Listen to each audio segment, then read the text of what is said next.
جانبین میں اس پر اعتماد کیا، لیکن میں اس کو بہت بڑی آزمائش سمجھتا ہوں، اور اسی لیے اللہ تعالیٰ سے میں نے ہمیشہ دعائیں کی ہے۔ جب سے مسئلہ میرے سامنے آیا ہے کہ اللہ تعالیٰ مجھے توفیق عطا فرما کہ میرے کسی گوشہ خیال میں کوئی تعصب، کوئی پاسداری، کوئی طرفداری یا کسی کا خیال نہ آنے پائے، اور تو مجھے توفیق عطا فرما اور مجھے ہدایت عطا فرما کہ میں صحیح فیصلے کا اعلان کر سکوں، اور اپنے ذہن اور ضمیر کی روشنی میں جو کچھ میں محسوس کرتا ہوں صفائی قلب کے ساتھ اور اللہ کے کام میں اپنے آپ کو جواب دہ ہونے کو تصور کرنے کے ساتھ ساتھ میں وہ فیصلہ اس سے اللہ تعالیٰ کی عبادت فرما ہوں۔ یہ میں نے گزارش کی ہے۔ ویسے میں اپنا ذاتی اختیار مختصراً کر دیتا ہوں۔ ملت اسلامیہ، قرآن اور سنت، تمام چیزوں کا اگر لباس نکالا جائے تو ہمیں اتحاد اور فکر کا اتحاد اور عمل کا اتحاد اسلام نے سکھایا۔ انتشار اور اختلاف ہمارا مسئلہ اور سیوا نہیں، لیکن ہماری کم غلطی کی وجہ سے ہم لوگوں کے، ہم انسان ہیں، کبھی کبھی ایسی صورت حال پیدا ہو جاتی ہے کہ کچھ غلط فہمیاں، کچھ غلط فہمی جانبین میں، کچھ غلط فہمی بعض افراد میں ایسی ہوتی ہے کہ وہ ایک ایسا دعویٰ یا ایسا پروپوزل پیش کر دیتے ہیں کہ جو متنازع ہی ہو جاتا ہے۔ اللہ تعالیٰ ہمیں، اگر ہم سے یہ خصوصیت کے ساتھ ہوا ہے تو ہمارے کوتاہی کو معاف فرما دے، اور اگر ہم نے اس کو خطاب کے پیدا کیا ہے نظروں میں تو اللہ تعالیٰ ہمیں معاف کرے، اور اللہ تعالیٰ ہمیں توفیق عطا فرمائے کہ ہم اپنے غلطیوں کا بلند اس کو اعتراف کریں۔ اس معاملے میں جو آج مناظرہ ہے، حضرات گرامی بڑے بڑے علماء یہاں موجود ہیں۔ میں ایک بحث کے ٹیچر ساری زندگی گزاری ہے، کوئی دینی علم کا میرے پاس اتنا بڑا ذخیرہ نہیں ہے، نہ مجھے اتنی معلومات ہے جتنی آپ حضرات کو معلوم ہوں گی، لیکن میں ایک انالیٹک تجزیاتی کیفیت کو اپنے سامنے رکھوں گا، استدلال آپ سے دیکھوں گا اور سمجھوں گا، شرائط آپ حضرات کے سامنے طے ہو چکے ہیں وہ میرے سامنے موجود ہوں گی، اور اس کے مطابق ہم تمام حضرات مل کر فیصلہ کریں گے۔ اور انشاءاللہ تعالیٰ آپ اس بات کا یقین رکھیے کہ ہمیں یہ فیصلہ آپ کے روبرو اور آپ کے روبرو سنانا تو ظاہری طور پر ہے، حقیقت میں ہم یہ فیصلہ اللہ تعالیٰ کے سامنے پیش کر رہے ہیں، اور جو دلوں کے باریک سے باریک خیال کی لہر کو بھی سمجھتا ہے، لطیف الخبیر ہے، لطیف الخبیر ہے، خبر کی ہے کہ کافی جو انسانی ذہن میں نہیں ہے، اللہ تعالیٰ کے علم میں ہے اور اس کے دائرے احاطے میں ہے، علم کے احاطے میں ہے، لہٰذا ہم اس سے کہیں فرار نہیں کرتے۔ اس کے بعد میں سمجھتا ہوں کہ جو شرائط آپ حضرات میں طے ہوئی ہے ان شرائط کی پابندی کی جائے گی، اور نہایت سے حدود کی علمی اور ادبی تحقیق ہوگی، یہاں پر گفتگو ہوگی، اور کوئی ایسی بات نہیں ہوگی جس میں بلاداری کا فائدہ نکلے۔ اگر ایسی بات ہمارے ذہن میں آتی ہے کسی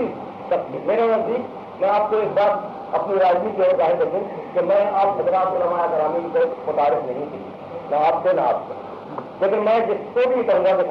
آپ یہاں پر خاموش رہیے یا اس چیز کو جواب کر دیجیے گا یا اس کو روک دیجیے گا، یہ استقبال سے باہر ہے، شروع اگر محبت اگر کوئی ہو رہا ہے میرے نزدیک تو میں اس کا اظہار کر دوں گا، اگر میرا اس میں کچھ کمپرومائز ہے۔ کوئی اور بات کہیں گے اور کوئی بات کہیں؟ میں منصورہ مسلمتی علماء دیوبند کی طرف میں نے اس مناظرے کی صدارت کی اور شرائط کی پہلے میں آغاز کرنے سے پہلے شرائط ایک دفعہ پڑھ کر سناتا ہوں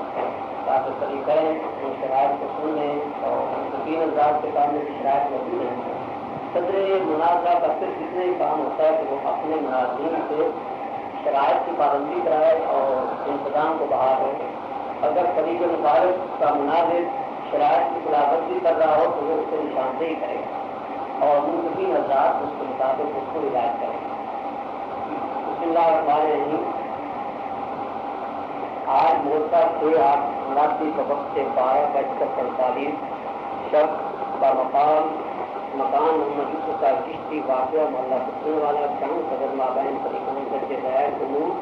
برائے مناظرہ طے ہوئے۔ موضوع مناظرہ دیوبندی مناظر یہ ثابت کرے گا کہ علماء بریلی کی عبارات جو ان کی کتب معتبرہ میں موجود ہیں گستاخی اور توہین انبیاء پر مبنی ہیں، جبکہ بریلوی مناظر یہ ثابت کرے گا کہ علماء دیوبند کی عبارات جو ان کی کتب معتبرہ میں موجود ہیں گستاخی اور توہین انبیاء 8 گھنٹے ہوگا، جس میں 2 گھنٹے کا وقفہ ہوگا۔ یہ وقفہ پہلے 4 گھنٹے کے بعد ہوگا۔ طریقہ کار یہ ہوگا کہ دیوبندی مناظر اپنی گفتگو سے مناظرے کا آغاز کرے گا اور پہلے 10 منٹ میں دیوبندی مناظر موضوع مناظرہ کے مطابق اپنے موقف کو بیان کرے گا اور اگلے 10 منٹ میں بریلوی مناظر اس کی رد کرے گا اور ان عبارات کی صفائی دے گا. یہ ترتیب اس کا 1 گھنٹہ تک جاری رہے گا. دوسرے گھنٹے میں بریلوی مناظر دیوبندی کتب کی عبارات پیش کرے گا اور اپنا موقف موضوع مناظرہ کے مطابق ثابت کرے گا، جبکہ دیوبندی مناظر ان عبارات کو رد کرے گا اور ان کی صفائی پیش کرے گا. یہ سلسلہ بھی 10 منٹ کی تقسیم کے مطابق 1 گھنٹہ جاری رہے گا. یہ ترتیب بقایا وقت مناظرہ میں بھی اسی طرح جاری رہے گا. نمبر 3، ہر دو فریقین کے صدر مناظرہ کو دوران مناظرہ نظم و نسق قرار کرنے والے شخص کو باہر نکال دینے کا حق ہوگا. نمبر 4، اگر ایک مناظر کی گفتگو کے دوران دوسرا مناظر دخل اندازی کرے گا تو منصفین مناظرہ اسے 1 مرتبہ تنبیہ کریں گے. اگر وہ اس کے باوجود باز نہ آئے تو منصفین اس کی شکست کا اعلان کر دیں. یہ نہایت اہم شک ہے اس کے اندر کہ کوئی مناظر جب اپنا بیان کر رہا ہے اس وقت دوسرے مناظر کو بولنے کی اجازت ہے. اگر وہ دخل اندازی کرے 1 بار تنبیہ کے بعد اس کی شکست کا اعلان ہو. مقام مناظرہ جو یہاں مفہوم ہے وہ تبدیل ہو کر انتظامیہ کے حکم کے مطابق وہ آپ کا یہ دستاویز ہو گیا. وقت مناظرہ و تاریخ مناظرہ متذکرہ مورخہ صفائی 8 مناسب بروز شروعات وقت 8 بجے صبح شروع ہو جائے گا. وقت شروع کا اب جو ابھی ہوگا اس سے شروع ہو جائے گا وقت، کیونکہ انتظامی امور کی وجہ سے کافی ہوگا. منصفین مناظرہ درجے ذیل افراد کے فقہ طور پر منصفین قرار دیے گئے کہ پہلے کچھ حضرات اور لکھتے ہوئے اس کے بعد یہ کچھ ترمیم ہو کر منصفین کی ایک طرف اور آ گئی جو اس وقت آپ کے سامنے ترتیب کرنا ہے. میں بھی واقف نہیں ہوں حضرات سے. بہرحال متفقہ فریقین نے ان 3 حضرات کو منصفین حضرات سے جو ہیں انہوں نے اپنا بیان میں کروا دیا. صدر مناظرہ جو بندی مکتب فکر کی طرف سے منظور احمد سریوسی اور بریلوی مکتب فکر کی جانب سے مولانا محمد اختر رشید صاحب بھی ہوگا. ہر دو فریقین کے صدر مناظرہ حسب ضرورت اپنے اپنے مناظر کو مشورہ دے سکیں گے. تعداد معاملین مناظرہ ہر دو فریقین کو 4 تک رکھنے کی اجازت ہوگی. وہ 4 موجود ہیں. ہر دو فریقین کے صدر مناظرہ مخالف فریق کے مناظر کی عبارت یا ترجمہ کی غلطی کی نشاندہی کرنے کے مجاز ہے. کیا ہے جو بندی مناظر مولانا احمد صاحب ہوں گے، جبکہ بریلوی مناظر مولانا مدثر صاحب ہوں. 10 نمبر، ہر دو فریقین کے صدر مناظرہ مخالف فریق کے مناظر کی عبارات یا ترجمہ کی غلطی کی نشاندہی کرنے کے مجاز ہے. یہ مداخلت مناظر نہیں کرے گا، یہ ہے صدر مناظر.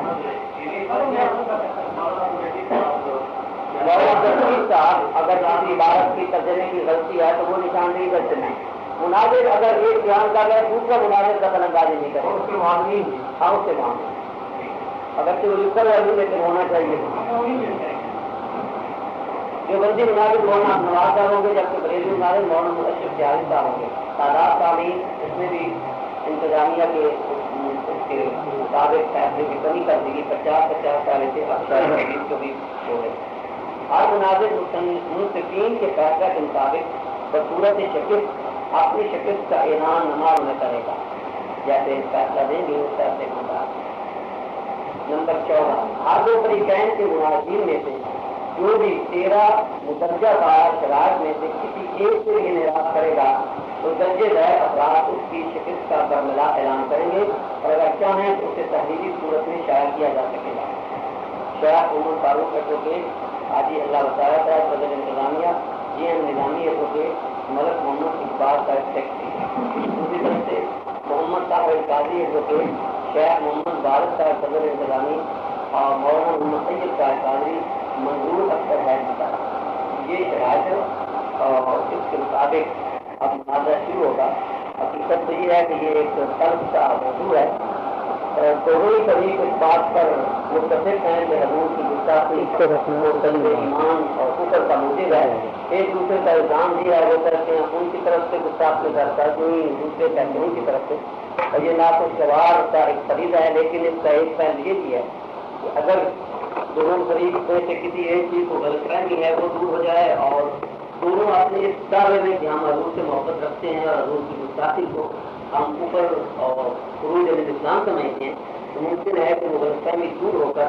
آپس کے اندر اتفاق اور اتحاد جس وقت ملک کے اندر اشد ترین ضرورت ہے، ملک کے موجودہ حالات دراصل ایسے مناسب ہوتے ہیں پتہ نہیں نہ تھے، لیکن یہ ایک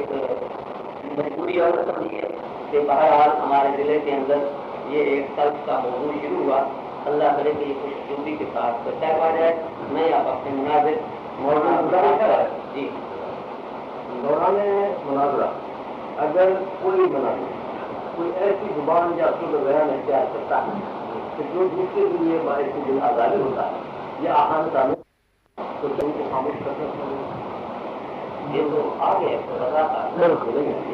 نہیں جائے گا۔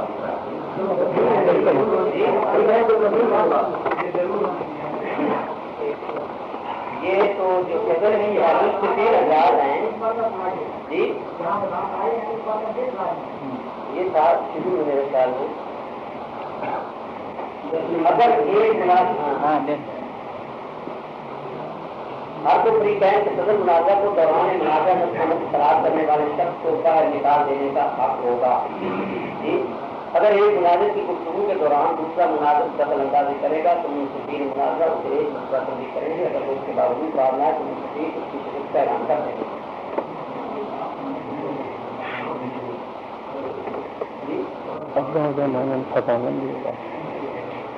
ٹھیک ہے، اس کا یہ دعویٰ کیا جا رہا ہے کہ یہ نہایت عام شک ہے کیونکہ یہی چیز باعث سے نظام بن جاتی ہے حقیقی موضوع سے ہم انحراف کر کے اور ذاتی اناج یا ذاتی انا کی طرف بڑھ جاتے ہیں اور معاملہ بجائے فیصلہ ہونے کے اور وہ رشتہ چلا جاتا ہے۔ اس لیے میں یہ سمجھتا ہوں کہ ہم سب کے مفاد میں یہ بات ہے کہ ہم ایسی گفتگو سے حضرت امکان حضر کریں، پرہیز کریں، اور اگر کہیں اتفاق سے جو شوق یا جلسے میں گفتگو کے یا مسائل کے ایسے کلمات سے نکلتے ہیں تو منصفین کی تنبیہ کو یا ان کے ابتدا کو کم سے کم محدود رکھا جائے اور ایک اتباع ہے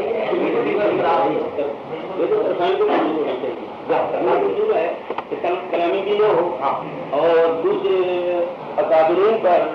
صوفیانہ الفاظ بھی استعمال نہیں کیے جائے اور تاکہ دل آزاری کا جو دلائل پیش کیے جائیں گے وہ عبارات پیش کی جائیں گی ان پر دلائل کی قوت جتنی ہو لیکن الفاظ میں ان کو ایسے الفاظ کے ساتھ جس سے دوسرے فریق کی دل آزاری ہو وہ استعمال نہ کیا جائے۔ میری گزارش یہ کہ ایسے مثلاً میں ایک زید کو کہتا ہوں جو عالم دین ہے بہت بڑا کہ وہ ایسا تھا، اب یہاں پر واحد کا صیغہ استعمال کیا گیا ہمارے پاس۔ میں سمجھتا ہوں کہ یہاں پر اگر ہم کسی شخص کے لیے وہ اچھا ہو یا برا ہو، ہم اگر اس کے لیے عزت کا جمع کا صیغہ استعمال کر لیتے ہیں تو اس میں کوئی حد نہیں ہے بات نہیں۔ اگر آپ لوگوں کو اس سے ثقافت کو فرما دیں آپ عدالت کے پاس گڑی ہو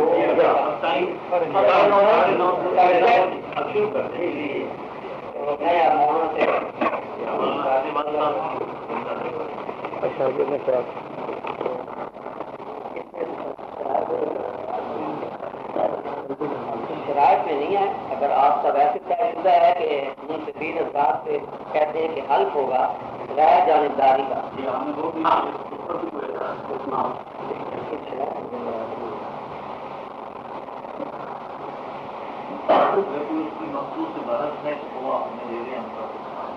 یہاں تو اس میں کوئی عبارت نہیں ہے، ان کو منتخب قرار دیا گیا ہے اور حلف لینے کی کیا اگر وہ الگ ہی ہے جو ہم نے طے کر لیا وہ اور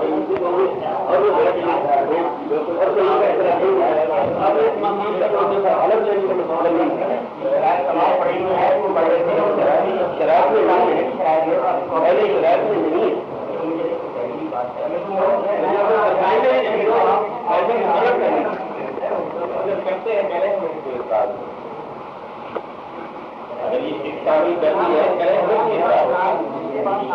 نہیں ہم اس چیز میں نہیں ہیں،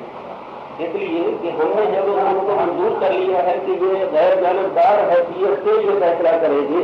تو اب ان پر ایک شرط عائد کرنا کہ اب حلف دو یہ بے اعتمادی ہوگی کوئی ہے وہ تو دور کریے. اگر ان کو اعتماد نہیں ہے ہمیں تو اس پہ بھی کوئی اعتراض نہیں ہے. جب آپ تو ہمیں حل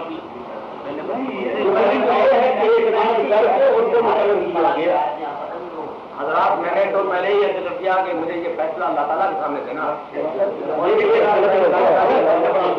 وہی کوئی ہے جیسے میں یہ بیان کر رہا ہوں کہ دونوں ساتھی بھی بہت سکے کہ ہم جو کچھ بھی فیصلہ کریں گے وہ یہ دیکھتے ہوئے کریں گے کہ ہمیں حق اور ناحق اللہ تعالیٰ کی توفیق عطا فرمائے منہ ادا کرنے کی قلم سے لکھنے کی ہمیں کسی جانب کوئی کسی قسم کی طرفداری احساس تو کیا وہ نہیں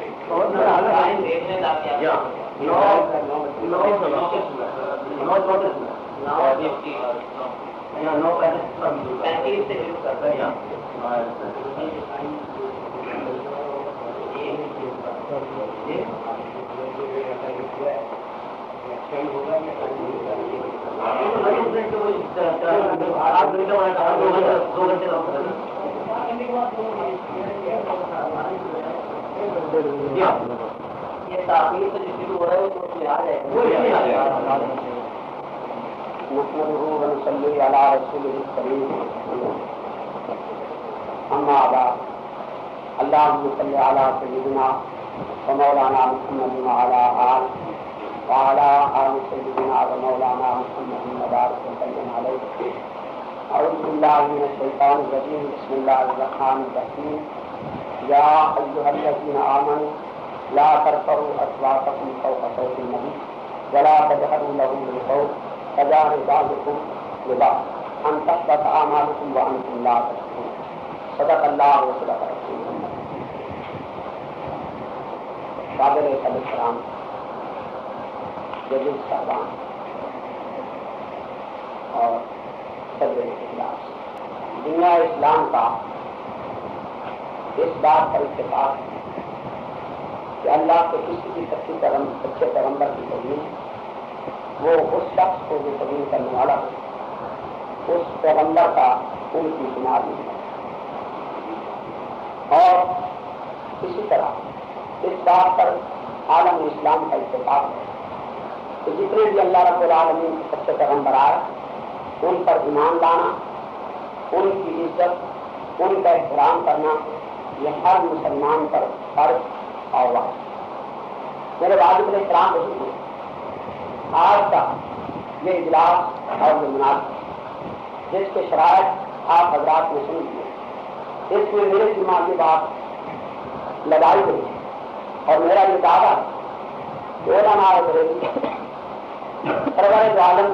صلی اللہ علیہ وسلم سمیت دیگر بعض انبیاء علیہ السلام کی گستاخی کا اپنی تحریرات میں اختتام فرماتے ہیں. چنانچہ اس کے ثبوت کے لیے میں مولانا مفتی احمد خان صاحب گجراتی کی کتاب المعروف جام پیش کرنا چاہتا ہوں، جس میں وہ ایک اعتراض کا جواب دیتے ہوئے تحریر کرتے ہیں. اعتراض یہ ہوا، کتاب کا نام جام، مصنف مولانا مفتی احمد خان صاحب گجراتی. اعتراض یہ ہوا کہ قرآن میں آتا ہے قل انما انا بشر مثلکم، اور آپ حضرات مثلیت کے قائل نہیں. اس آیت کا جواب کیا ہے؟ اس اعتراض کا جواب دیتے ہوئے مفتی صاحب جار حق صفحہ 175 دوسرا باب بحث مسئلہ بشریت پر اعتراضات کے بیان میں تحریر کرتے ہیں کہ اس آیت میں کفار سے خطاب ہے، کیونکہ ہر چیز اپنی غیر جنس سے نفرت کرتی ہے، لہذا فرمایا گیا اے کفار تم مجھ سے گھبراؤ نہیں، میں تمہاری جنس ہوں یعنی بشر. شکاری جانوروں کی آواز نکال کر شکار کرتا ہے، اس سے کفار کو اپنی طرف مائل کرنا مقصود ہے. اگر جو بندی بھی کفار میں صحیح ہیں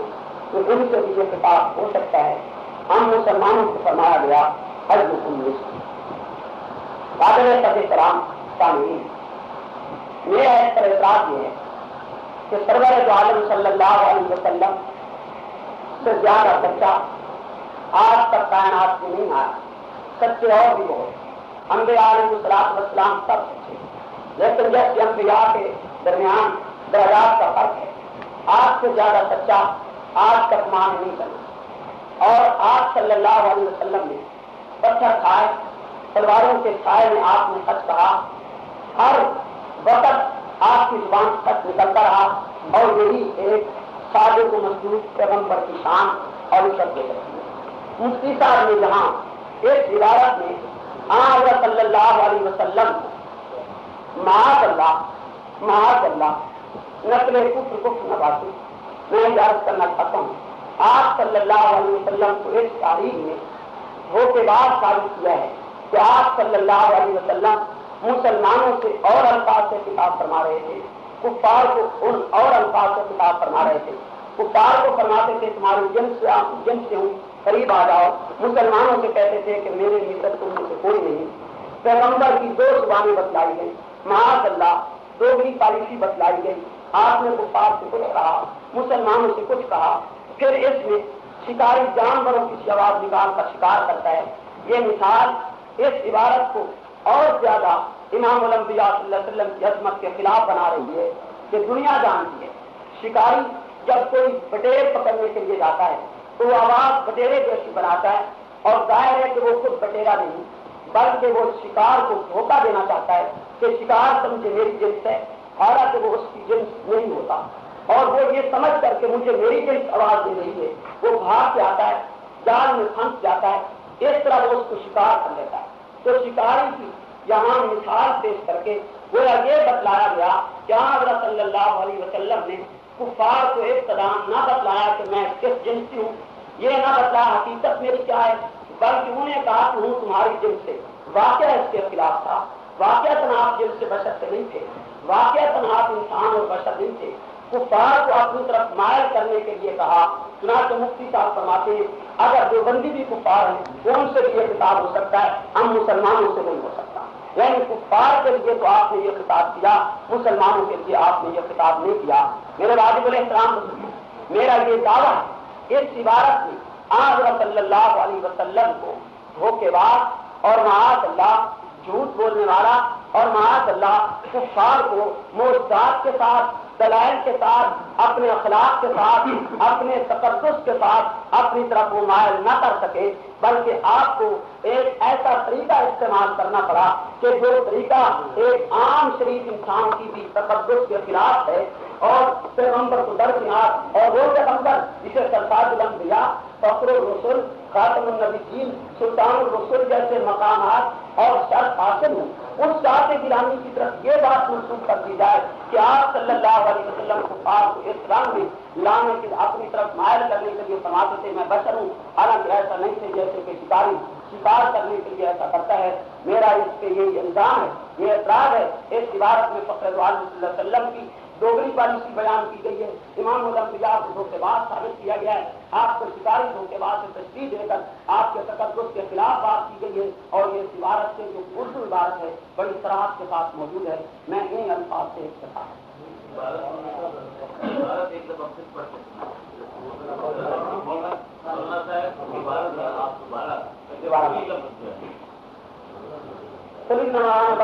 حکم کا جواب دیتے ہوئے مفتی صاحب فرماتے ہیں اس آیت میں کفار سے خطاب ہے، کیونکہ ہر چیز اپنی غیر جنس سے نفرت کرتی ہے، لہذا فرمایا گیا کہ اے کفار تم مجھ سے گھبراؤ نہیں، میں تمہاری جنس سے ہوں، یعنی بشر۔ شکاری جانوروں کی آواز نکال کر شکار کرتا ہے، اس سے کفار کو اپنی طرف مائل کرنا مقصود ہے۔ اگر جو بندی بھی کفار میں صحیح ہیں تو ان سے بھی یہ خطاب ہو سکتا ہے۔ ہم مسلمانوں سے فرمایا گیا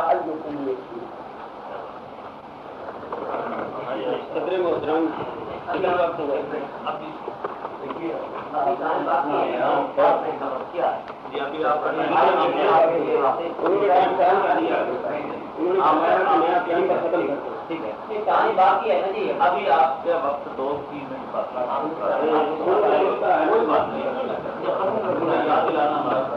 ابھی 2 منٹ آپ کے پاس۔ میرا اعتراض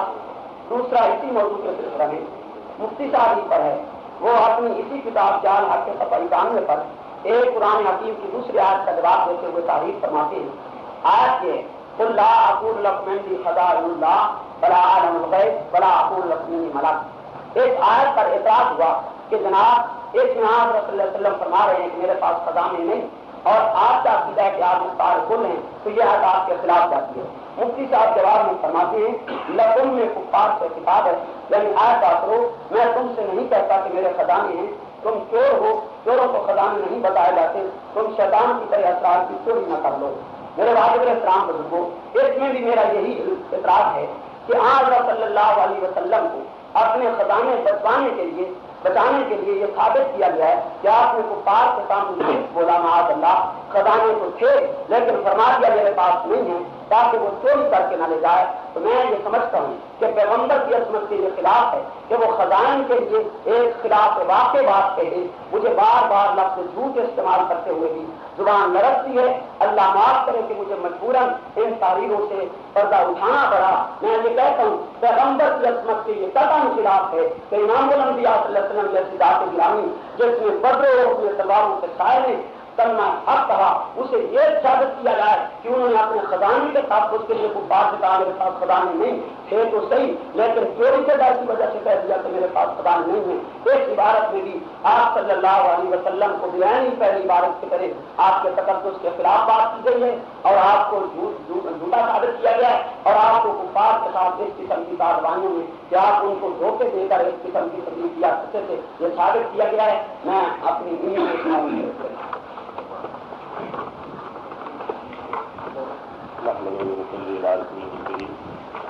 وعلى آله وصحبه الطاهرين والتابعين لهم بإحسان إلى يوم الدين. أما بعد فأعوذ بالله من الشيطان الرجيم. بسم الله الرحمن الرحيم. قل إنما أنا بشر مثلكم يوحى إلي. صدق الله مولانا العظيم صدق رسول النبي الكريم الأمين. حضرات گرامی، آپ نے میرے مد مقابل فاضل مناظر کے سادات سنے. انہوں نے ہمارے مسلک کے ایک عالم کی جو عبارات پہ اعتراض کروایا. پہلا اعتراض اس آیت کریمہ کے سلسلہ میں ہے، باشروں مثلکم کے سلسلہ میں کفار کے ساتھ اس کو خطاب قرار دیتے ہوئے یہ بتلایا ہے کہ میں جنس میں تمہارے ساتھ ہوں. حالانکہ حقیقت یہ ہے حضور اکرم صلی اللہ علیہ وسلم ان سے مختلف تھے اور یہ دوغلی پالیسی ہے. میں اپنے فاضل مناظر سے یہ پوچھنا چاہوں گا کہ آیا حضور اکرم صلی اللہ علیہ وسلم کے اس ارشاد کے ساتھ ساتھ قل انما انا بشر مثلکم، آیا یہی ارشاد سرکار دو عالم صلی اللہ علیہ وسلم کا انی لست کاحد منکم موجود ہے یا نہیں؟ سرکار دو عالم صلی اللہ علیہ وسلم نے 100 وصال کے سلسلہ میں ارشاد فرمایا جب سرکار نے مسلسل روزہ رکھنا شروع کیا اور صحابہ نے آپ کے اتباع کے شوق میں، اگر مطالبہ کریں گے تو پیش کرتا ہوں، صحابہ کرام نے ان کے اتباع کے شوق میں مسلسل روزہ رکھنا شروع کر لیا لیکن وہ قوت نہیں رکھتے تھے. ان کی قوتیں جواب دے گئیں تو آپ نے ارشاد فرمایا مالکم کیا ہو گیا تمہیں؟ الکی رہے آپ کا واصل ہم نے آپ کو دیکھا کہ آپ نے 100 وصال رکھا ہے تو ہم نے بھی 100 وصال رکھ لیا ہے. تو سرکار دو عالم صلی اللہ علیہ وسلم نے اس اتباع کے متعلق ارشاد فرمایا کہ تم اس کے متحمل نہیں ہو سکتے. اس موقع پر مختلف الفاظ ہیں لکنی لست کاحد منکم، میں تم جیسا تم میں سے کسی ایک کی مانند نہیں ہوں، اور لستم مثلی اور لست کاحد منکم لست کحیاتکم لست مثلکم، اس قسم کے الفاظ بخاری شریف کے اندر موجود. ایسی صورت میں اگر یہ دوغلا پالیسی ہے کہ کفار کو مثلکم کہا جائے اور حالانکہ آپ ان کی جنس سے نہ ہوں تو ہمیں فاضل مناظر یہ بتلا ہے کہ قرآن کی وہ آیت بھی کل کے ساتھ شروع ہوتی ہے جو کلام مصطفیٰ صلی اللہ علیہ وسلم کے حکم میں ہے اور یہ حدیث بھی خود ارشاد مصطفیٰ صلی اللہ علیہ وسلم ہے اور بخاری شریف کے اندر مسلم شریف کے اندر متفق علیہ طور پر موجود ہے جس کی صحت سے انکار کی کوئی گنجائش نہیں ہے. ایسی صورت میں یہ دوغلا پن خود نبی اکرم صلی اللہ علیہ وسلم کے ارشادات سے ثابت ہو سکے گا یا نہیں ہو سکے گا. رہی یہ بات تو نعوذ باللہ آپ دھوکہ باز ہے. مفتی احمدیات صاحب کی عبارت میں لفظ اگر حضرات منصفین کو نظر آ جائے تو ہم ابھی لکھ کے دینے کو تیار ہیں کہ انہوں نے کفر کا ارتکاب کیا، اور اگر یہ لفظ نہیں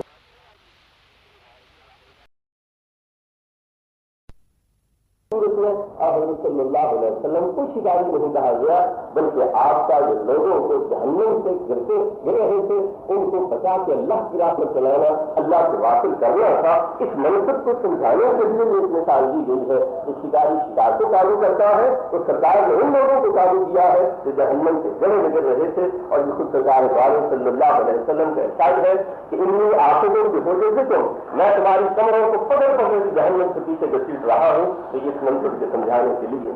میں اپنے سابق برادر سے یہ اجازت چاہوں گا کہ اگر یہ گستاخی ہے تو اپنے گھر کی بھی خبر لینی چاہیے۔ سامنے حضرت مولانا رشید احمد صاحب کی ایک بات اس سلسلہ میں پیش کرنا چاہتا، انہوں نے صراط مستقیم کی ایک عبارت کو کہ سب مخلوق بڑے ہوئے چھوٹے وہ اللہ کی شان کی آگے عبارت سے ذلیل ہے، اس عبارت کی تصحیح کے لیے، اس کی توسیع کے لیے انہوں نے یہ مثال ذکر فرمائی ہے کہ اگر اس میں سرکار عالم صلی اللہ علیہ وسلم جملہ انبیاء کرام، جملہ اولیاء کرام، صدیقین و شہداء و صالحین آ چکے ہیں، پھر بھی عبارت مولانا کی صحیح ہے، کیوں؟ تمہار لوٹا مٹی کا بناؤ، اگر سے خوبصورت پسندیدہ ہو اس کے احتیاط سے رکھے مگر توڑنے کا مختار ہے۔ اللہ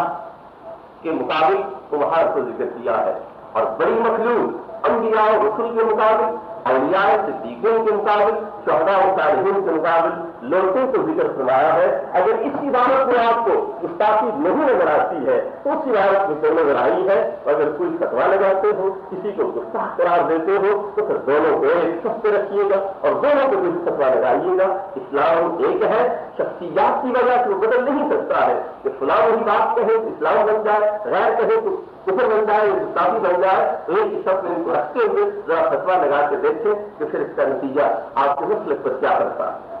یہ جو ہے فتاوی رشیدیہ اور صفحہ 47، آئیے اور دوسری کتاب ارواح ثلاثہ ہے، اس کے صفحہ 168 پر حکایت 170، حکایت نمبر 147۔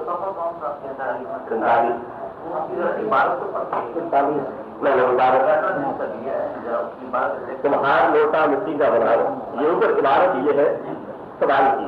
کہ یہ یقین جان لینا چاہیے کہ ہر مخلوق بڑا ہو جو چھوٹا ہو خدا کی شان کے آگے سب عارت کی زیادہ ذلیل ہے۔ یہ ہے عبارت۔ اس عبارت کا مضمون کیا ہے، مطلب کیا ہے، مولانا علیہ رحمت نے اس سے کیا مراد دیا ہے؟ جواب، اس عبارت سے مراد بہت تعالیٰ کی بے نہایت بڑائی ظاہر کرنا ہے۔ اس کی سب مخلوقات اگر صرف کسی درجہ کی ہو اس سے کوئی مناسبت نہیں رکھتی، تمہار لوٹا مٹی کا بناوے اگر سے خوبصورت پسندیدہ ہو اس کو احتیاط سے رکھے مگر توڑنے کا مختار ہے، اور کوئی مناسبت کسی وجہ سے لوٹے کو تمہارے کے ساتھ نہیں ہوتی، اب حق تعالیٰ کی ذات پاک جو خالق محض قدرت سے ہے اس کے ساتھ کیا نسبت و درجہ کسی خلق کا ہو سکتا ہے۔ کافی ہے اس مقصد کو سمجھانے کے لیے۔ آئیے میں دوسری بار آپ حضرات کے سامنے رکھتا ہوں، یہ ہے ارواح ثلاثہ، اور مولانا اشرف علی صاحب اس کے جمع فرمانے والے ہیں۔ اس کی حکایت نمبر 170 یہ ہے کہ حضرت حاجی صاحب رحمۃ اللہ تعالیٰ علیہ یہ حدیث رات کے موقع پر سرکار عالم صلی اللہ علیہ وسلم سے ثابت ہوئی ہے۔ آپ وہاں سے واپس ہوئے تو آپ کو ذرا لرزہ کا تاریخ تھا تو آپ نے ارشاد فرمایا زملونی، اس کی بنا بیان کرتے ہوئے کہ کہاں جبریل کا مقام، کہاں سید الکل کا مقام، تو جبریل کو دیکھنے سے آپ کو یہ تفصیلی سی کیوں تعریف ہوئی، کیسے ہو سکتا ہے؟ اس کی وضاحت کرتے ہوئے فرماتے ہیں کہ حضرت صلی اللہ علیہ وسلم نے جبریل کے آئینہ میں اپنی صورت کو دیکھا، اور جبریل کی صورت کو نہیں بلکہ اپنی صورت کو اس آئینہ میں دیکھ کر جب وہ حقیقت محمدیہ اچانک آپ کو منتشف ہوئی تو آپ کی یہ کیفیت طاری ہوئی۔ اس کی مثال دیتے ہوئے آپ فرماتے ہیں کہ حضرت صلی اللہ علیہ وسلم اس وقت یکایک اپنی حقیقت کا تحمل نہیں فرما سکے جو جبریل کو دیکھ کر آپ پر منتشف ہوئی، اور یہ قاعدہ ہے کہ غیر جنس میں رہ کر اپنی حقیقت محجوب رہتی ہے اور ہم جنس کو دیکھ کر منتشف ہو جاتی ہے۔ یہاں یہ لفظ قابل غور ہے کہ غیر جنس میں رہ کر، وہی اعتراض تھا فاضل مناظر کا کہ کفار کی جنوں کو آپ کہیں کہ آپ کو دھوکہ دیا تھا، اور حاجی صاحب یہی ارشاد فرما رہے ہیں کہ غیر جنس میں رہ کر اپنی حقیقت محجوب رہتی ہے اور ہم جنس کو دیکھ کر حقیقت منکشف ہو جاتی ہے. جیسے مشہور ہے کہ کسی شخص نے شیر کا بچہ پال لیا تھا, اسے اپنی بکریوں میں چھوڑ رکھا تھا. شیر کو ان بکریوں میں رہ کر اپنی حقیقت کی خبر نہ تھی, وہ مثل بکریوں سے مسکین بنا ہوا تھا. اتفاق سے ایک دن پانی پیتے ہوئے اسے اپنا چہرہ دیکھ لیا, اپنی شجاعت و جسارت کی تصویر اس کی آنکھوں کے سامنے آ گئی, اور پھر جو بکریوں کو دیکھا تو سمجھا کہ میں بکری نہیں ہوں, اور بھی ہوں. یہ حقیقت پا کر جو بکریوں میں گیا تو سب بکریوں میں غل بدل لگ گیا, کسی کو کھا ڈالا, کسی کو کھا گیا, کسی کو مارا. تو یہ تمثیل شیر کا بچہ بھیڑ بکریوں کے اندر پالا گیا. تو سرکار عالم صلی اللہ علیہ وسلم کا بچپن جو انسانوں میں گزرا, برادری میں گزرا, اس کے متعلق یہ ارشاد فرما رہے ہیں کہ شیر کا بچہ جو بکریوں میں پلا ہے اسے حقیقت کی سمجھ نہیں تھی, جو ہی پانی پہ گیا وہ حقیقت سمجھ آ گئی. اسی طرح حضرت صلی اللہ علیہ وسلم مثل اس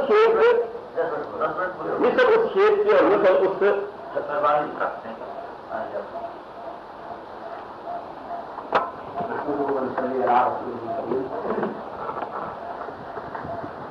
قابل صد احترام سامنے میرے قابل مخاطب میرے اعتراض کا جواب بلکہ اس کے بجائے وہ عبارات پیش کرنے کی فرما دی کہ جن عبارات کو وہ اپنے مستقل دوسرے موضوع میں پیش کرنا سکتے تھے. تاہم مجھے اس بحث میں نہیں جانا ہے کہ انہوں نے دوسری عبارات پیش کی فرما دی. میں اتنا بتلانا چاہتا ہوں, میرا اعتراض یہ تھا اور عبارت کو دوبارہ کرتا ہوں. اس عبارت میں حضرت صلی اللہ علیہ وسلم کی دوگلی پالیسی معاذ اللہ ثابت ہوتی ہے وہ نہیں, اور آپ صلی اللہ علیہ وسلم کا کفار کے ساتھ دھوکہ کرنا ثابت ہوتا ہے یا نہیں. تو وہ دوبارہ کرتا ہوں تاکہ بات اور کھل کے آ جائے. اس آیت میں کفار کا خطاب ہے کیونکہ ہر چیز اپنی غیر دل سے نفرت کرتی ہے. لہٰذا فرمایا گیا اے کفار تم مجھ سے گھبراؤ نہیں, میں تمہاری جنس سے ہوں یا بشر. شکاری جانوروں کی سی آواز نکال کر شکار کرتا ہے, اس سے کفار کو اپنی طرف مائل کرنا مقصود ہے. اگر جو بندی بھی کفار ہیں, کفار میں سے ہی ہیں, تو ان سے بھی یہ خطاب ہو سکتا ہے. ہم مسلمانوں سے فرمایا گیا ایجوکم مثل. میرے بھائی بڑے احترام کو میں نے عرض کیا تھا کفار سے کہا گیا باتیں مسلمانوں سے کہا گیا ایجوکم مثل. میرے سارے مخاطب نے برابر کہا ہے کہ یہ تو حدیث میں آتا ہے کہ آپ نے ایک طرف یہ کہا ایک طرف یہ کہا, تو یہ مانا نہیں ہے. میرے سارے مخاطب جیسے حدیث میں اس قسم کے الفاظ آئیں گے جیسے آپ کا بند ہے کہ ان کی تعبیر کر کے قرآن و سنت سے مطابق کیا جائے, ایسے میں بھی ان احادیث کی تعبیرات کا پابند ہوں. یہ اس کا جواب نہیں, جواب یہ ہونا چاہیے تھا کہ اس عبارت میں آپ صلی اللہ علیہ وسلم کو دھوکے بعد ثابت کیا جائے نہیں, آپ کی جو زبان بدلائی گئی نہیں زمین, اور وہ بات ہے کہ کفار سے آپ نے یہ کہا اور مسلمانوں سے یہ کہا, اور مفتی صاحب یہی فرماتے ہیں کہ جناب جو بندی صاحبان اگر تم کفار ہو تو تم سے یہ کتاب ہو سکتا ہے, اور حضور صلی اللہ علیہ وسلم جو ہے تمہیں بھی فرما رہے ہیں کہ میں تمہاری مصیبت کروں. جیسے شکار پکڑنے کے لیے شکار یہ اس کے ساتھ دھوکہ کرتا ہے. بات تو صرف اتنی ہے کہ ایک میں دھوکہ ہے یا نہیں ہے. باقی یہی بات یہ کہ آپ اس میں آپ نے جو مثلی بھی فرمایا, آپ نے کوئی ہمارا ڈاکٹر مثلوں کے الفاظ بھی فرمائے, تو میں قابل مخاطب سے مطالبہ کروں گا کہ آپ پورے تفصیل حدیث میں کہیں ایک حدیث دکھا دیں جہاں آپ کے وسلم نے فرمایا اور میں تمہاری مصیبت کی. اگر یہ مل جائے تو باقی کی بات بنتی ہے کہ قرآن میں آیا ہمارا مسلم کو حدیث میں آیا تمہاری مثل بہتر نہیں. اگر آپ نے کسی موقع پر کسی خاص چیز کے خاص چیز کی نفی کرنے سے یہ فرمایا کہ میں تم جیسا نہیں ہوں, جیسے مثلاً ایک بڑا عالم اپنے چھوٹے کاغذ کو کہتا ہے کہ میں تم مجھ جیسا نہیں ہے, جیسے ایک کتاب کی عبارت اس نے غلط پڑھی اور اس کو صاف کہتا ہے کہ اچھا اور تمہیں بھی ایک دوست کر دیا کہ تم اس طرح عبادتیں کرنے کے لیے اور میدان میں آنے کے لیے تیار ہے, تم مجھ جیسا نہیں ہے, یہ میرا کام ہے. اب اس کا یہ مانا نہیں ہے کہ وہ کہتے کہ اچھا استاد جی آپ کو پھر انسان ہے, میں تو انسان نہیں. بدلانے استاد اس کو بدلانا یہ چاہتا ہے کہ یہ مقام علمی مقام ہے, تو جانے والی بات کی تصویر میرا مقام ہے, تو ابھی اس مقام سے نہیں پہنچا. آج رسول اللہ صلی اللہ علیہ وسلم نے کو مسلم وہاں فرمایا جہاں صحابہ مسلسل روزے رکھنے لگے, آپ نے فرمایا ایسے کو مسلم تو میرے جیسی طاقت نہیں رکھتی ہو کہ تم مسلسل روزے رکھو, مجھے اللہ کھلاتا ہے, تمہیں یہ مقام حاصل نہیں. بشریت مراد نہیں تھی, بشریت کی نفی مراد نہیں تھی, بشریت کی عدم مماثلت مراد نہیں ہے. میں پھر عرض کروں فرمائیدہ فاضل مخاطب سے کہ پورا ذخیرہ حدیث میں آپ کو یہ ایسی صحیح اور معتبر صنعت کے ساتھ حدیث دلائیں جس میں آپ نے فرمایا میں تم جیسا بشر نہیں ہوں، لیکن پھر بھی اس قاعدہ کو مد نظر رکھیں کہ اگر کوئی ایسی روایت خاص چیز میں مل جائے تو وہ قبر ظاہر ہو کر قرآن سے ٹکرا جائے گی. قرآن کہتا ہے مانا باتیں میں سنوں، اگر حدیث میں آ جائے تو وہ قبر ظاہر ہو کر نہ سطح کے مقابلے میں کسی سے پیش نہیں ہو سکتی. اور پھر یہ مطلب جو آپ نے استعمال کی، یہ الفاظ استعمال کیے، یہ لوگ وانی جو استعمال کی، اس کا کوئی دائرہ ہونا چاہتا تھا. دائرہ یہ ہو سکتا تھا کہ کفار کہتے جناب تم ہماری غیر جنسی ہو، ہمارا تمہارا کیا تعلق، ہم تمہاری تنگی کیوں ہیں؟ اگر تم یہ اقرار کفار نے کیا ہوتا تم اور ہم اور انسانی کس کی دعوت دیتے ہو؟ پھر بھی دوپہر کے نماز میں 1 منٹ کے لیے یہ بات مان لو کہ یہ گنجائش خیر نکالی جاتی تو ان کو ماہر کرنے کے لیے کہا کہ کسی طرح نکالنا ہے. لیکن جب قرآن کہتا ہے کہ مشرکین اس بات سے قائل تھے کہ آپ انسان ہیں اور انسان کو رغبت نہیں ملتی، انسانیت سے وہ قائل تھے، اس کا کوئی منکر نہیں تھا، پھر آپ کو یہ الفاظ استعمال کرنے کی کیوں ضرورت پیش آئی؟ یہ تب استعمال کیے جا سکتے تھے وہ انسانیت کے منکر ہوتے، وہ نظریت کے منکر ہوتے اور ان کو اپنی طرف مائر کرنے کے لیے کہنا پڑتا کہ میں تمہاری جنس ہوں. وہ جنس مانتے تھے، وہ بشر مانتے تھے، اس بات سے مکر تھے اور رسالت کی نفی کے لیے انہوں نے بشریت ہی کو دلیل بنایا کہ تم بہتر ہو لہٰذا نبی نہیں بن سکتے. تو میں فاضل مخاطب سے مطالبہ کروں گا کہ قرآن و سنت کی روشنی میں قرآن کی نہ سے سبھی کے ساتھ اور حدیث میں جو کہ حدیث قرآن کے یعنی جناب آپ کے یعنی حدیث متواتر ہو یا خبر مشہور ہو، آپ ایک ایسی روایت نکالنا جس میں کفار نے کہا ہو کہ تم ہماری جنس سے نہیں ہو پھر ہم تمہارا ایمان کیسے لائیں؟ جب یہ ضرورت نہیں تھی، یہ دائرہ نہیں تھا، یہ سوال نہیں تھا، کوئی امام انبیاء صلی اللہ علیہ وسلم کو اس طرح کی پالیسی اختیار کرنے کی ضرورت کو پیش آئی. میں پھر کو 2 الفاظ میں کہتا ہوں کہ ایک تجارت میں آپ کی دوسری پالیسی بیان کی گئی ہے جس کی نہ ضرورت تھی، نہ اس کا کوئی اعتراض تھا، نہ اس بات کی کوئی کسی قسم کی خواہش تھی. اور پھر قرآن پر واضح الفاظ میں جب کہہ رہا کہ نمانا باشر مسلم اور 1400 کے مفسرین آپ کو بشر تسلیم کرتے چل رہے ہیں تو اس بات کی ضرورت قدم سے اس نہیں ہو سکتی تھی اور نہ ہے. میرے بعد میں کام بزرگوں میرا اعتراض بیان میں نے کہا کہ آپ مفتی صاحب کی عبارت سے یہ اٹھائیں کہ کوئی پالیسی ہے نہیں لوگ بانے مسلمانوں سے اور کفار سے. اور اگر یہ الفاظ میں نہیں ہے کہ کافروں سے یہ کہا گیا ہم مسلمانوں سے یوں کہا گیا، اگر یہ الفاظ ہیں تو زبان 2 ہے، کفار سے اور ہے، مسلمانوں سے اور ہے. اور یہی میرا دعویٰ ہے جس کو میرے فاضل مخاطب توڑ نہیں سکے. میرا دوسرا اعتراض تھا اس کو میرے فاضل مخاطب نے ہاتھ تک نہیں لگایا. وہ یہ تھا کہ کفار کو آپ کہتے ہیں میرے پاس خزانے نہیں ہے اور اس لیے آپ نے معاملہ کہا نہیں ہے تاکہ چور نہ ڈالیں. خزانوں کے تحفظ کے لیے نبوت کی زبان سے جھوٹ بلانا میں سمجھتا ہوں اللہ زبان لڑاتی ہے کہ نبی ہو کر جس نے اپنے وجود کو پیش کر دیا تو کی بارش ہوئی، آپ کے وجود سے لہو نکلا، پیر کی بازی آپ کے لہو سے رنگین ہو گئی، آپ کے نارائن لہو سے تر ہو گئے. سجدۃ الملائکہ تشریف لاتے عرض کرتے آقا اجازت ہو پیر کی پہاڑیں ملا کر وہ پہاڑ کو تحت نہ کر دیا گا کہ ابتدا سجیدہ کائنات فرماتی ہوں میں عرض کیا آقا آپ پر سب سے زیادہ سخت دن کون سا آیا؟ امام الانبیاء نے فرمایا تحت کا دن سب سے زیادہ سخت آیا. کیا ہے دنیا میں کوئی وہ وہاں کا لاجا وقت بھیتر جو یہ ثابت کرے کہ آپ آئے تحت کے میدان میں کھڑے ہو کے جو میں نبی نہیں ہوں تاکہ موت سے بچ جاؤں. سب سے بڑا اللہ کا ہم پر پیش کر رہا میں نبی ہوں جو تمام کائنات سے ممتاز ہوتا ہے. پھر دوسری بات میں ایسی بات کرنے کی کیا ضرورت؟ آپ نے وہ صاف دکھایا چاند کو ٹکڑے دیا، آپ کے پسینہ سے خوشبو آتی تھی اس قسم کے لوگ تھا اور آپ کا وہ قرآن لوگ تھا جس کی مثال دنیا پیش نہ کر سکی وہ پتا تو برابر کے ساتھ سامنے آ گیا. آپ نے فرمایا نہیں مانتی ہو رہی تو قرآن کی مثل لاؤ. دنیا حاضر لائی جب آپ برائے سے حاضر کر چکے تھے تو ایسی تاریخ اختیار کرنا اپنا سے نبوت کے خلاف ہے، تقدس سے نبوت کے خلاف ہے، شرافت سے نبوت کے خلاف ہے. میں پھر عرض کرتا ہوں کہ مفتیان انداز خان صاحب گجراتی نے اپنے کتاب میں امام الانبیاء کی 2 زبانیں بتلائی ہیں، کفار سے اور مسلمانوں سے اور شکاری کی مثال دے کر واضح کر دیا ہے کہ جیسے شکاری شکار کو پھنسانے کے لیے ایک غلط زبان استعمال کرتا ہے وہ بٹیرا نہیں گندا بٹیرا ہے. اس مثال کو لا کر جو واضح کر دیا کہ آقا ہے تو وہ چیز نہیں لیکن ان کو مار کرنے کے لیے کہا بری ہوں. میرا یہ دعویٰ تھا کہ اس میں بالکل آقا جان صلی اللہ علیہ وسلم کی 2 زبانیں آقا کی دوسری پالیسی اور دھوکہ باز آپ کو ثابت کیا گیا جو اعتراض نہیں اٹھا اور دوسرے اعتراض کو میرے فاضل مخاطب نے ہاتھ تک نہیں لگایا. وہ ابھی کی قائم ہے اور اپنی جگہ انشاءاللہ العزیز وہ قائم رہے گا۔ میرے قابل قدر اسلام تعلیم میں آپ سے کہنا چاہتا ہوں، جب آپ کی بات پر توجہ فرمائیں کہ کیا میں دوستان ہے نہیں، میں بزرگ کا نام سے عرض کروں گا، وہ عبارات میں کتاب لکھ دیتا ہوں، وہ دیکھ لیں کہ ہم مسلمانوں سے یہ کہا گیا، کفار سے یہ کہا گیا، مسلمانوں سے اور کفار سے اور جب دو زبانیں ہیں تو میرا دعویٰ ثابت ہو گیا کہ دوسری تاریخی نبی کی بیان کی گئی جو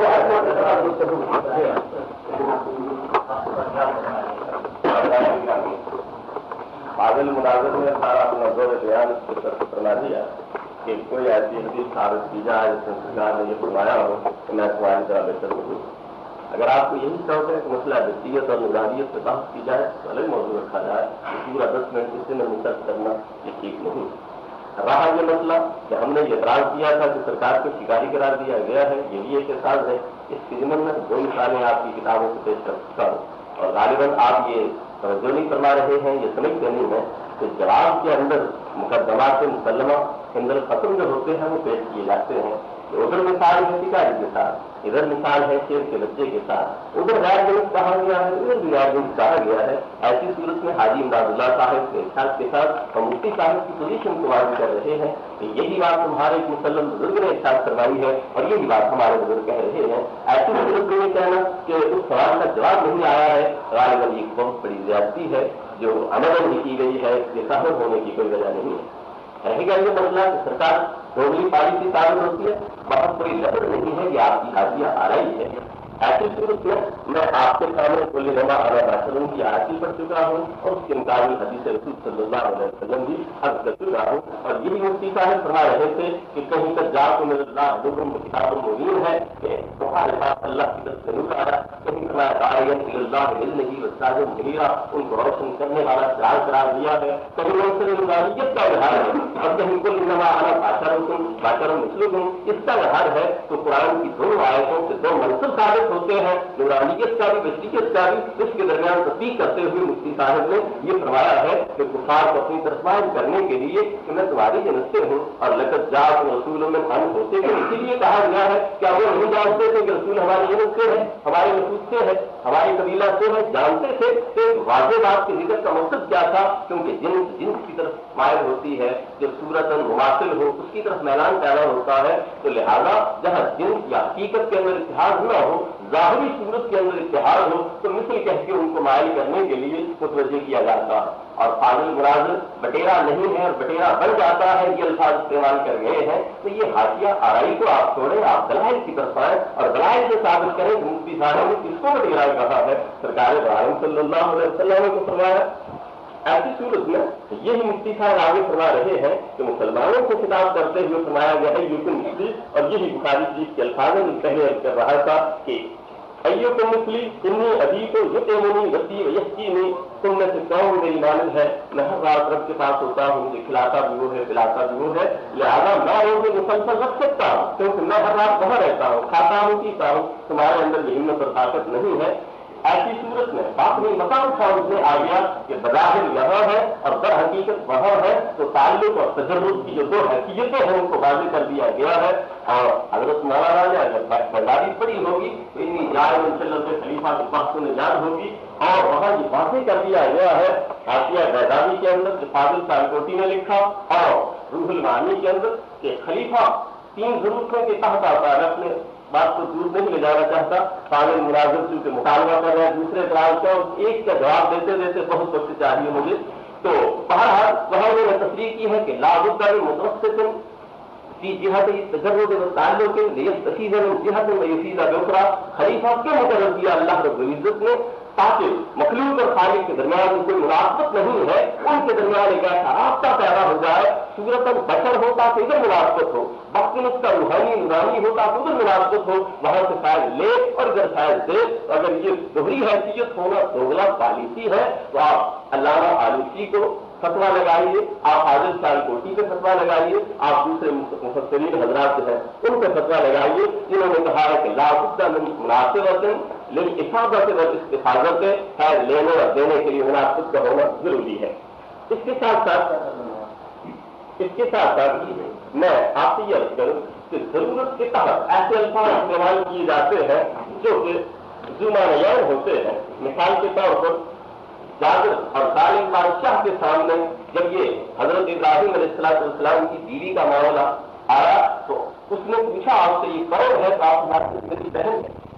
حالانکہ وہ بہن نہیں تھی، بیوی تھی آپ کی، لیکن وہاں دوسرے معنی کے لحاظ سے بہن کہہ دیا ہے، اپنی بیوی کے حالت کے ساتھ سنایا ہے ان کی اختی سے اسلام، تو اسلام کے لحاظ سے میری بہن ہے، نہ کہ نسلی رشتے کے لحاظ سے بہن ہے. ایک ضرورت ہے، مصلحت ہے، اس کے تحت ایسا لفظ بولا گیا ہے جس کے اندر دونوں رشتے موجود ہیں. اگر یہ دونوں پالیسی ہے تو یہاں بھی ہو سکتی ہے، وہ نہیں تو یہاں بھی نہیں. اسی طرح وہ سال عبادت کرتے تھے سورج کی، چاند کی اور ستاروں کی. ان کو اپنی غلطی پر تنبیہ کرنے کے لیے بظاہر ایسی کلام کی ہے جس میں کوئی استفہام وغیرہ نہیں ہے. آپ ستارے کو دیکھا سمایا حضارت بھی وہ ڈوب گیا تو سمایا کو پسند نہیں کرتا. چاند کو دیکھا بڑا تھا سمایا حضارت بھی وہ ڈوب گیا تو سمایا ڈوبنے والوں کو پسند نہیں کرتا. سورج کو چمکتے ہوئے دیکھا تو سمایا حضارت بھی جب وہ ڈوب گیا تو سمایا لاؤ ڈب العافلین میں ڈوبنے والوں کو پسند نہیں کرتا. اس صورت میں لفظ یہ ہے حضارت بھی وہ سمجھتے ہیں کہ حضرت ابراہیم علیہ السلام ان کو رکھ کہہ رہے ہیں. اگر مراد آپ کی استفہام تھا اور آپ ان کی غلطی پر تنبیہ کرنے کے لیے یہ فرما رہے تھے یہ ڈوبنے والے ہیں، اپنے وجود سے ان کو اختیار نہیں ہے، ایسی صورت میں ان کی عبادت جو ہے وہ کیوں ادا کی جا سکتی ہے. تو لہذا یہ کوئی قومی پالیسی نہیں ہوتی. راز جاننے والوں کو اور بات بتائی جاتی ہے، جو راز سے واقف نہیں ہوتے ہیں ان کو اور بات بتائی جاتی ہے. اور مثلکم کے اندر کفار سمجھتے تھے جو انسان کی صورت میں ہو رسول نہیں ہو سکتا. آپ نے ان کے نظریہ کو داخل کیا جو صورت انسانی میں ہو رسول بھی ہو سکتا ہے. یہ تمہارا نظریہ اور عقیدہ غلط ہے اور غالباً آپ نے معانی کی کتابوں میں یہ پڑھا نہیں ہے یا اس طرف توجہ آپ نہیں فرما رہے ہیں. اس مقام پر کفار کس نظریہ کا رد کرنا مقصود ہے. میں صرف بشر ہوں کہ آپ رسول نہیں تھے اور کوئی آپ کا مقام نہیں تھا تو ان کی غلطی پر تنبیہ کرنا مقصود ہے کہ بشریت کو اور رسالت کو مقدار اور مطابق سمجھ لینا یہ ٹھیک نہیں ہے. میں بشر بھی ہوں اور رسول بھی ہوں اور ظاہر بات ہے کہ جب تک رسول باقی حیثیت سے عوام سے مختلف نہیں ہوگا ایسی صورت میں رسول نہیں ہو سکتا. اگر آپ کو ان دلائل کا شوق ہے اور سننا چاہتے ہیں تو الگ موضوع رکھیں، میں اس سلسلہ میں یہ وضاحت پیش کر دوں گا. تو رہ گیا دوہری پالیسی والا معاملہ ختم ہوا. شکاری کی مثال میں لوٹا اور تمہار کے ساتھ واضح کر چکا ہوں، شیر کا بچہ کہنا اس کے ساتھ واضح کر چکا ہوں. اب دوسری آیت کریمہ جو آپ نے پیش کروائی تھی کہ مفتی صاحب اس ضمن میں ارشاد فرماتے ہیں قل لا اقول لکم عندی خزائن اللہ ولا اعلم الغیب. اس کے تحت مفتی صاحب فرماتے ہیں کہ سرکار نے کفار کو خطاب کرتے ہوئے فرما دیا کہ میرے پاس خزانے نہیں ہیں، تم چور ہو، چوری کر لو گے. ایسی صورت میں فاضل مناظر کو خدشہ یہ لاحق ہو گیا ہے کہ سرکار تو عالم بھی تھے، مختار بھی تھے، تو کون ان سے یہ خزائن چوری کر سکتا تھا. تو پہلی بات یہ ہے کہ آپ ہمارے لا اقول لکم، اس میں جھوٹ کا کوئی اعتبار نہیں ہے. میں تمہیں کہتا نہیں ہوں، میں تمہیں بتلاتا نہیں ہوں. کسی کے گھر میں مال پڑا ہو تو جتنا ہی با اختیار ہو تو لوگوں کو کہتا نہیں ہے کہ آؤ اپنی طاقت کو آزماؤ اور میرے گھر سے چوری کر کے دیکھو تو صحیح. لا اقول لکم، میں تمہیں کہتا نہیں ہوں. ہاں یہ خزائن کی بات اپنے ہیں ان کے ساتھ بیان کی جائے گی اور آپ کو یاد ہی ہوگا نبی اکرم صلی اللہ تعالیٰ علیہ وسلم نے اپنے جو اصحاب تھے، مخلصین تھے، ان کو اپنے راز بیان کیے ہیں اور جو بیگانے تھے، اجنبی تھے، ان کو اس قسم کی راز کی باتیں جو ہیں وہ نہیں بیان کی گئی. رہ گئی یہ بات کہ مخاطب یہاں کون ہے، کفار مشرکین ہے یا کوئی غیر ہے. تو اس سلسلہ میں والذین کذبوا بآیاتنا یمسهم العذاب بما کانوا یفسقون یہ ماقبل موجود ہے. ایسی صورت میں سیاق کے ساتھ یہ معنی واضح ہو جاتا ہے کہ کلام ان کفار کے ساتھ ہے کذبوا بآیاتنا، جو آیات کی تکذیب کرنے والے تھے اور وہی آپ سے یہ مطالبے کیا کرتے تھے کہ آپ ہمیں پہاڑ سونے کے بنا دیں، آپ پہاڑوں کو ہٹا دیں، یہ کریں وہ کریں. تو اس کے جواب میں حضرت صلی اللہ علیہ وسلم نے یہ ارشاد فرمایا تھا. اب اس ضمن میں رہ گئی یہ بات کہ حضرت صلی اللہ تعالیٰ علیہ وسلم نے جھوٹ بولا. اس کا جواب آ چکا ہے کہ یہ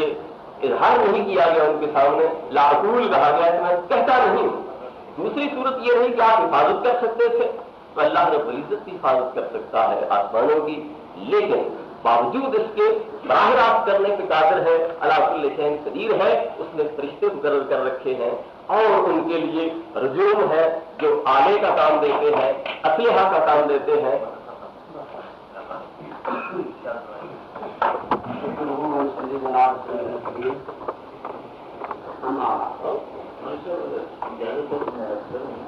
نے جو آپ کے جواب میں مولانا رشید احمد صاحب کے فتاوی رشیدیہ اور مولانا عاشق صاحب کے مثالیں جو دی ذرا ان پر روشنی کروائیں. جی ہاں وضاحت صاحب کا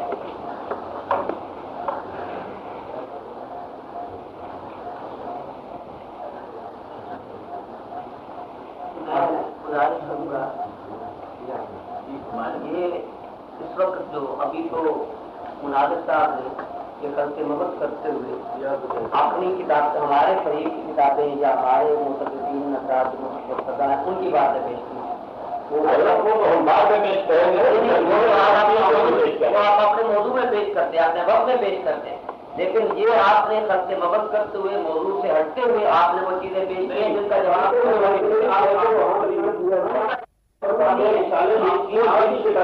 ہم جنس اور غیر جنس کی بات ہو رہی تھی اس ضمن میں انہوں نے یہ کتابوں کا حوالہ دیا کہ یہاں اقرار بشریت کا وہ مفتی احمد یاسین صاحب کی کتاب کا حوالہ دے کر جو جنس اور بتایا تھا اس کے جواب میں انہوں نے آپ کی دو کتابوں کا حوالہ دیا ہے. ہم یہی چاہتے ہیں کہ وہ اس ضمن میں ان کا جو حوالہ دیا گیا ہے وہ کس حد تک ہے اور کیا معنی رکھتا ہے. ان کا جواب ہمارے سوال کے مطابق نہیں ہے. ہمارا اقرار جو تھا وہ یہ تھا کہ انہوں نے حضور صلی اللہ علیہ وسلم کو شکاری کے طور پر تشریح دی ہے اور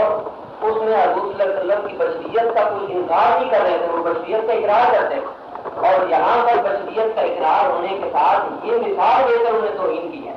نہ تو بشریت کا مطلب تھا کہ بشریت کا کوئی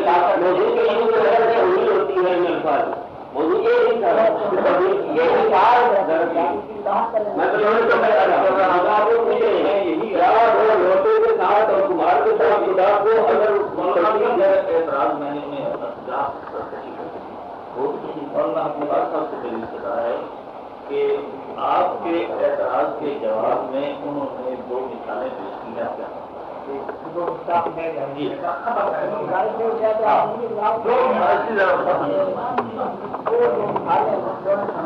یہاں یہ فرما دیں کہ اس کے متعلق آپ کچھ کہنا نہیں چاہتے کیونکہ موضوع سے اکثر ہے تو میں نے یہ بات واضح کر دی تھی کہ فاضل مخاطب یہ ثابت کرے کہ کیا جال حق میں آپ صلی اللہ علیہ وسلم کی دو زبانیں بتلائی گئی نہیں. انہوں نے جو ہماری گفتگو حوالہ دیا ہے حالانکہ وہ خلق نواز ہے, اس کے ساتھ اس کا تعلق نہیں. تاہم ان میں آپ صلی اللہ علیہ وسلم کو اس طرح کی تشبیہ نہیں دی گئی جس میں آپ کو دھوکے باز ثابت کیا گیا ہو یا آپ کے منصب کو خلاف کر کے پیش کیا گیا ہو, بلکہ ان میں ایک اور مسئلے کو بیان کرتے ہوئے کہ جس کا دھوکے بازی کے ساتھ کوئی تعلق نہیں ہے, کوئی بات نہیں ہے, لیکن میں واضح یہ کرنا چاہتا ہوں جو میرا حاصل موضوع ہے وہ یہ ہے کہ جس فرمان میرا غور کرنا ہے. میں بتلانا یہ چاہتا ہوں کہ یہ اسلام یا چاہتا ہوں کہ دھوکے باز کا لفظ نہیں ہے کہ آپ یہ ہم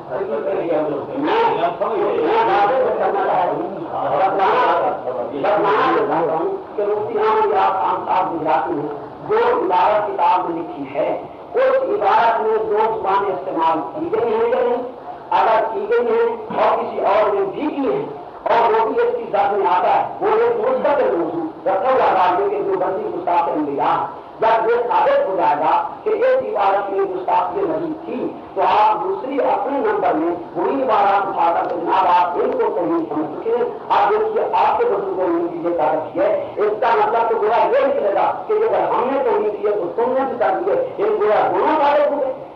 دونوں باتیں ہو گئے تو تم دونوں کرتے ہو. یہ نہیں, آپ اس تکرار کو حل کیجیے کہ مفتیان خان صاحب گجراتی نے اردو عبارت ہے جس میں انہوں نے یہ لکھا ہے کہ آپ رسول اللہ صلی اللہ علیہ وسلم نے کفار سے کہا کہ میں تم جیسا ہوں اور تم مسلمانوں سے فرمایا کہ نہیں تم جیسا نہیں. اس پر میں نے فاضل مخاطب سے یہ سوال کیا تھا کہ ایک پالیسی کے اختیار کی ضرورت تب آ سکتی تھی کہ مشرکین اور کفار آپ صلی اللہ علیہ وسلم کی بشریت کے ہوتے منکر اور وہ کہتے کہ آپ کو بشر نہیں ہے, آپ اور دن سے ہم اور دن سے آپ ہمارے سامنے کیسے آ گئے. جب یہ دائرہ ہی نہیں تھا, یہ بات ہی نہیں تھی, تو پھر آپ صلی اللہ علیہ وسلم نے یہ پالیسی کیسے اختیار فرمائی اور اس کا کیا جواب. اس کے بعد میرے فاضل مخاطب نے صرف فرمایا تھا کہ آپ رسول اللہ علیہ وسلم ان کے شبوں کو ظاہر کرنا چاہتے تھے کہ تم بشریت اور رسالت کو ہوگا. میرے سارے مخاطب فرما رہے تھے کہ آپ نے کفار کے صبح کا اعلانات یا بشریت اور رسالت کو مناسب سمجھتے ہو، حالانکہ نہیں ہے. بلکہ جب بشریت اور رسالت کو وہ مناسب سمجھتے تھے اور آپ اس صبح کو ضائع کرنا چاہتے ہیں نہیں تھے اور مائر کرنے کے لیے پانی کی اختیار کی گئی. ایک بڑا اور میرا اعتراض تبدیل ہو گیا